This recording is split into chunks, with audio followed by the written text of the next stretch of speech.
friends. Hello, sovereignty seekers. I'm really glad to be connecting with you all today. Today, I want to talk about storytelling. I want to talk about storytelling that's appropriate to this time. And I put quotes and asterisks and crazy things around the word appropriate because I think that word can be really harmful. It can be used to shame people and try to force us into adhering to somebody else's narrative, somebody else's status quo.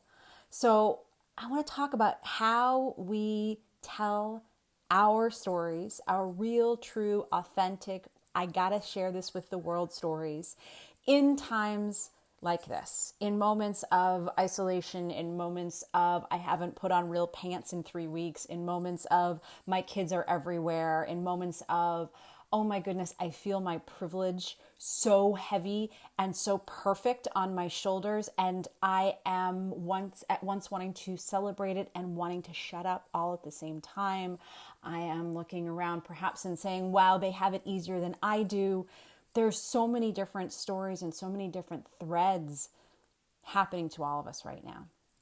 And I want to move from thinking about what stories we need to tell to how we're going to tell them. And this is where I call on the sovereignty knot. I call on those archetypes of sovereignty that you may have gotten to know and love if you have picked up my book, which I don't have a copy nearby. You've seen me hold this up a lot before. It's pretty. Some of my ideas are definitely calling on those archetypes of sovereignty, the princess, the queen, and the wise woman. So first, let's kind of get into this idea of what it means to stand sovereign in your story. That's a phrase I've used for years now. It's really important to me, and I think it's important to all of us who are here as creatives, as people who say, I know that I'm a writer and a storyteller. Also, as any of us who are transformation professionals, those of us who do the work of healing and coaching and teaching, the stories we tell really matter because they allow us to connect with other people, right? But it's also the sense that it's completely true that storytelling is one of the great marks of our humanity, that it matters to all of us, that the thing that makes us human is our ability to share insight and wisdom and information using stories, because that's the kind of thing that connects to the heart. Nothing makes an emotional connection like that sense of sharing a story. So there's a few pieces to this that I want to play with today. So the first idea is, in thinking about you need to be here to stand sovereign in your story, is, the kids have been really quiet till right now. I wonder if you can hear them. Anyway, standing in your sovereign story is being really clear on what you need to tell, what you need to talk about. And that's often that first phase of doing the journaling, doing the self-introspection, diving into this is what's on my heart today. This is what I dreamed last night. This is the dream that I had that doesn't seem to be coming true. This is what's 100% true for me. You start there. You start with what I call the self-focused first draft, really thinking about what it is you're dying to share with not what you're dying to share with the world. It's what you're dying to get out of your heart and to begin to express into words. Because the next stage, after you do that self-focused first draft, is once you've decided this is a story that I need to share with the world. Because not every story needs to go through this alchemical process of being turned into something that other people are going to be able to relate to and care about. Like I said, that's that difference between journaling and, storytelling for a public eye. There's no value judgment on either. They're just different phases, right? But once you decide you want to go tell a story to other people, that's when you have to start thinking about the other people. What is it that they need to hear from you? What is it that do they need inspiration? Do they need information? Do they just need someone to say, I see you, I relate to you, I am suffering through this as well, right? So once you've made that decision to think about, sorry, I totally lost my train of thought because everybody in the other room is talking really loud and I love them. And this is all part of What's happening right now? Hold on half a second. I'm going to use my mom voice. Hey guys, please be quiet. Thank you. Okay. That wasn't my real mom voice. That was my pretend mom voice. That was my because I'm on camera mom voice. Because I want to tell you all a story right now of how I am a mostly put together entrepreneur with kids here, opposed to the fact that I'm a screaming harridan who is totally unfocused, right? Because we want to tell a story to the world that that feels good to us. That's how we present ourselves. So when we think about telling a story to the world, I want to qualify that too, because it's about telling a story to your corner of the world. When you try to appeal to everyone, you appeal to no one, right? That's one of those old truisms of advertising and marketing, but it's every bit as true for us as storytellers as well. When we hope that if you're on a path to write the great American novel, I don't even know if those exist anymore, the book that appeals to absolutely everybody, you're probably going to manage to write something really broad that doesn't really appeal to the heart. Because instead, it's about thinking, when you're telling a story, about focusing on one ideal reader. Why does she need to hear this story from me today? Again, does she need inspiration? Does she need information? Does she need to know that she's not alone? When you can pitch your story at a person that has some sort of need, you are able to be much more effective, and you're able to really know where you stand and why you're telling this story. So I'm diving into this today because I'm thinking about another friend who had done a live talking about how someone had reacted to a moment of her celebrating this great moment with her kids. Like, her kids did something really awesome that day, and she was super thrilled. And somebody came on and sort of said, hey, does it really right to be coming out right now with all this kind of sense of celebration when so many people are suffering? And, it's hard to feel censored by other people. We have to consider the fact that people are coming from all these different places. They're coming from suffering. They're coming from stress. They're coming from, well, I had such a shitty day today. What are you doing telling me how great everything is? Don't you see that the world is burning? Don't you see that humanity is falling apart? Oh, wow. Like, when you're faced with that, it becomes really easy to say, you know what? Screw it. I'm not going to say anything. I'm just going to share memes, and I'm just going to like things, and I am just going to, watch some more Netflix, and I'm not going to create anything at all because everybody's such a freaking critic right now, especially because everybody's so stressed, right? You start to question whether or not it's okay to share stories that are about the fact that you had a great day in spite of the fact that, no one else was allowed to leave their yard. Excuse me, because, we have spring allergies on top of all of these different things happening. So when I heard that, and I heard that someone had felt like, their story of this is what happened to me today, hey, maybe you shouldn't tell that, it really got me thinking about what our understanding is of who we are as storytellers and what we're trying to accomplish. Because, again, you cannot appeal to everybody. There are going to be people who are not looking for feel-good news on any given day because they're suffering personal tragedy, because they're worried they're going to suffer personal tragedy, because they just spent way too much time on Twitter falling into that great abyss of despair and fear. They can't hear you in that moment. And guess what?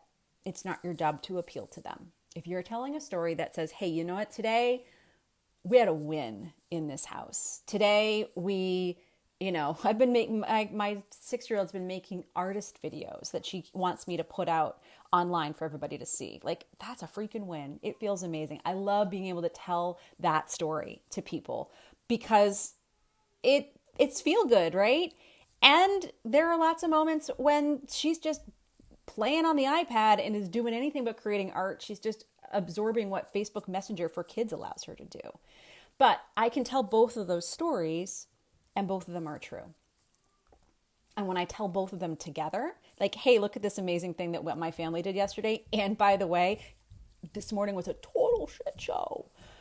that is enabling me to be really authentic, to talk to other families who are in this situation of some days are phenomenal and some days totally are just feel hellacious, right? So we have talked about what you need to express, what you really want to tell to the world. And we're also thinking about what people are ready to hear from you and how you're going to craft a story in order for them to be able to absorb and to be excited by the thing that you're sharing. So the question then becomes, well, how do you decide? Like, how do you decide which voice to use, which tone to use? And this is when I would invite you to think about the archetypes of sovereignty that are in the book, the Sovereignty Knot, if you have not checked it out. In the book, you meet the princess, the queen, and the wise woman. And I see these as really deep and powerful, universal archetypes that are within all people, not just all women. It's just that my audience happens to be women who I think are more amenable to hearing this message, because male, female, wherever you are in the gender spectrum, we all have access to these feminine energies inside of us. So the more men and people who identify as men who say, yeah, I'm down with freeing the princess and crowning the queen and embracing the wise woman, the better. But let's just say for the purposes of the stories that I tell my stories mostly to women. And so it's getting to know who these different archetypes are, right? Because they all have different voices and different tones that can be helpful at different times. So there's the princess. The princess is your carefree, brave, sexy, spontaneous, let me give it a try, I'm going to go out on an adventure self. She's also the one who may be most likely to be pissy and cranky and act like your inner teenager, right? And again, these are accessible to us at any point in life. We all have the princess in us from the cradle to the grave.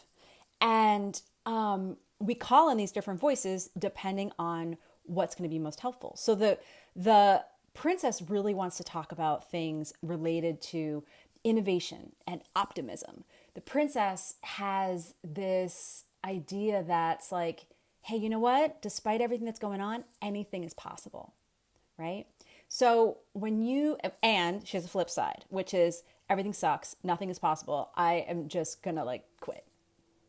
When you need to tell a story that speaks to people's desire to both see everything is possible and I have no idea how we're going to get through this, guys, you call on the princess.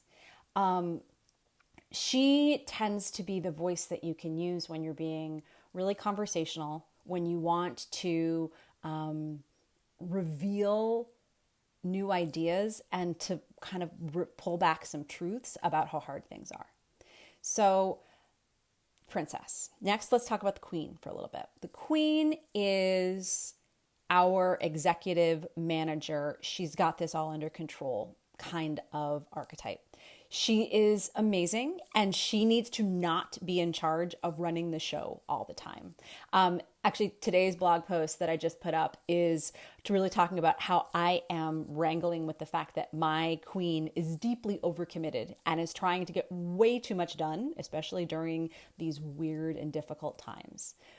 We are so fortunate to have this queen within us who has an ability to manage and to be confident and to keep everything moving. But she isn't, too many of us call on her to do all the things all the time and she gets exhausted.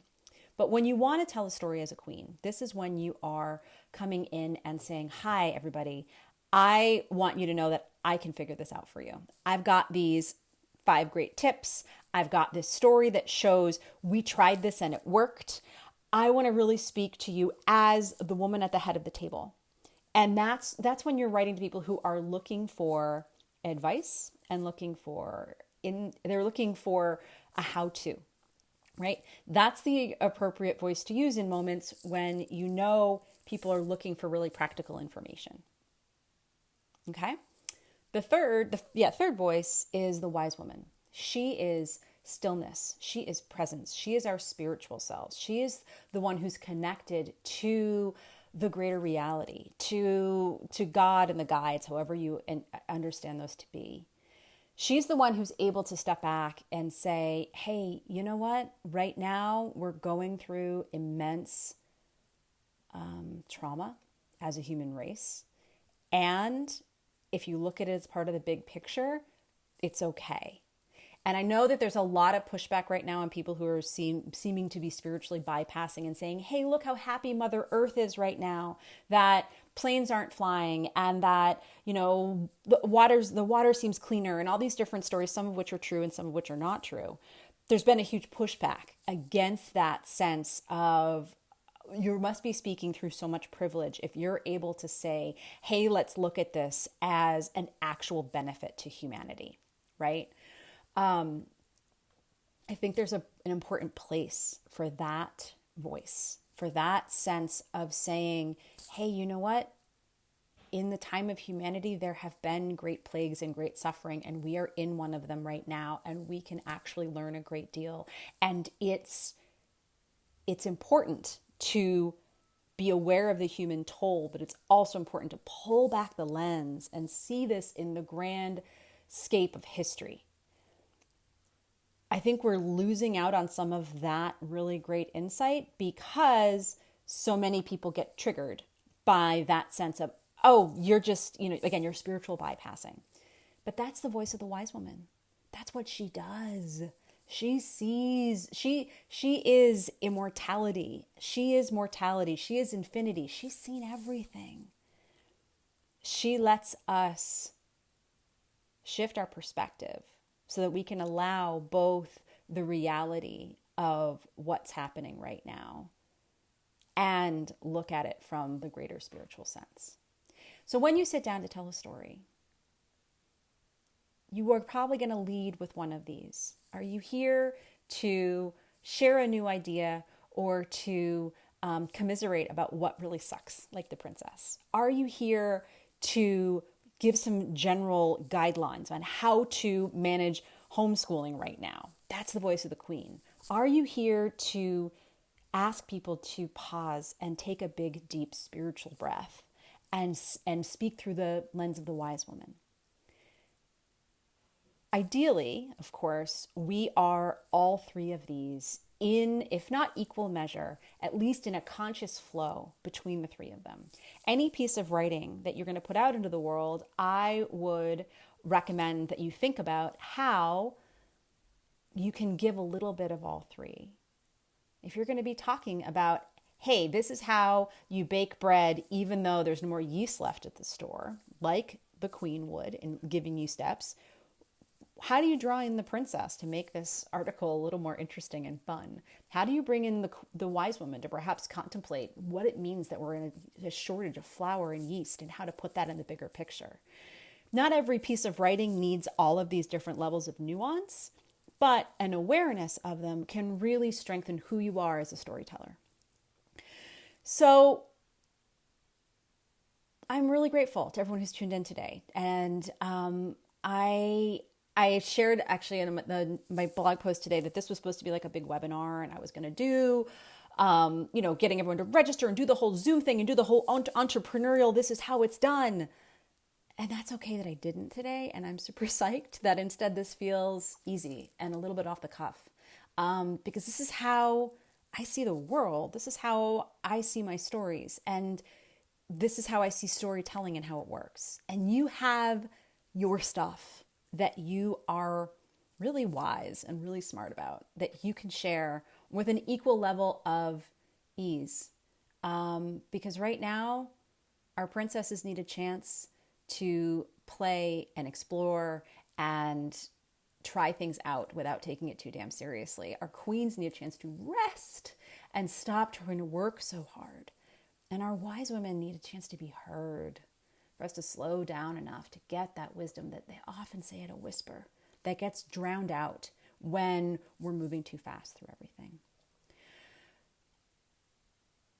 I want to also just let you know that there is some more storytelling goodness coming from me. I way back in January had planned to launch an online course called Stand Sovereign Stand in Your Sovereign Story that is specifically for creative entrepreneurs and transformation professionals.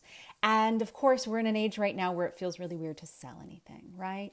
We're in an age where there's been such intense generosity and so many people giving away so much powerful content and holding space in so many powerful ways. And yet we also still live in a moment when, the grocery store doesn't take our free content in exchange for,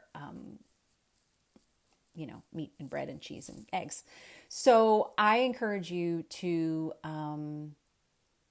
look at this sense of, is it okay to sell and be sold to, with a message of sovereignty for yourself? What is it that you need? What do people need? How do we keep moving forward even in this moment of the great pause? Because life on the other side is not going to be the same, but we also get to co-create what that's going to be. Initially, when I put Stand in Your Sovereign Story into the world, I was talking about it as use the healing power of storytelling to discover your truth, share your authentic message, and build your world-changing business. And then the God said, let's really think about what world-changing is. It was an easy phrase to throw around, even just 3 or 4 weeks ago, until we actually all are going through this moment of world-changing. And then we realize that it's a lot harder to be cavalier about something like change. Change has become all too real and all too difficult. And it's still magical and it's still full of opportunity. But right now we're feeling the world change all around us, and we are not the ones doing the changing. On the other side, once things start to get back to the new normal, whatever it's going to be, we have a chance to reckon with that change, to respond to that change. We have a chance to think about what it is to build world-renewing businesses.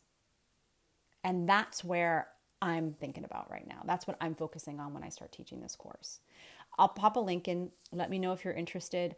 I'd love to talk with you further.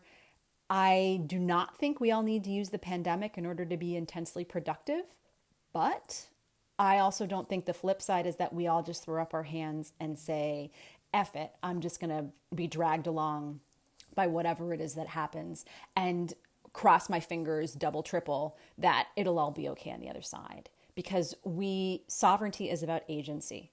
Sovereignty is about taking some measure of control over our lives by saying, I have an ability to decide what I learn, what I'm exposed to, what I invest in, who I'm rubbing elbows with.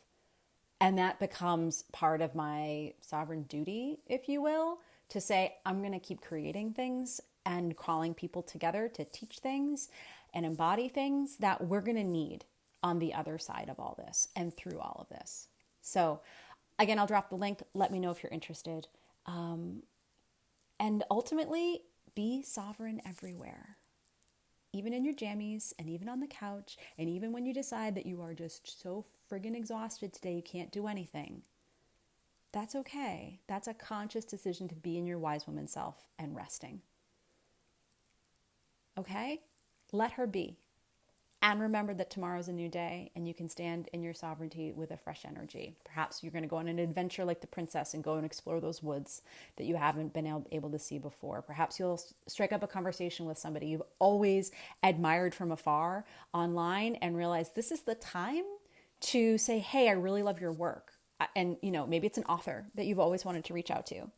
And maybe tomorrow is the day when you're like, yeah, my queen's been over functioning in certain ways, but I'm going to ask her to really double down on self-care or to really spend conscious time with the family opposed to just allowing everyone to be behind screens. Princess, queen, wise woman, stand in your sovereignty, tell your sovereign stories. Let me know what you're curious about, what you need more of. I am deeply grateful to all of you. I hope that you have a beautiful weekend. And again, that's in quotes and has asterisks all around it, but it's possible to find and court and create beauty, even in these moments, especially in these moments. Mwah! Big love to all. Talk to you soon.